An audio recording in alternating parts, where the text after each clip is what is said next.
May mga priority ka ba dati na hindi naman nagmamatter ngayon? O hindi naman pala ganun ka-importante ngayon? Wala. Inuna ko yung studies ko. Oh, yun!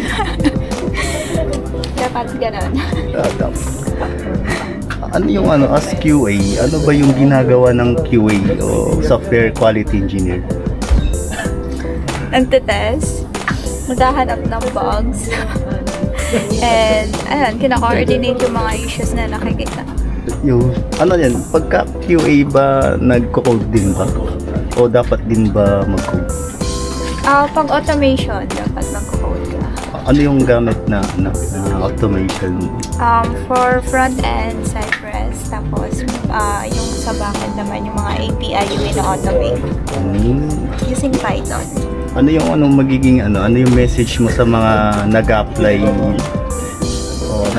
sa position na QA pero hirap matanggap? Ano yung Keep trying. Keep trying lang.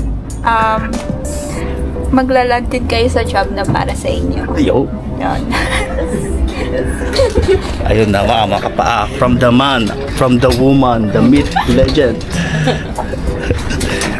Dark and Broke signing off.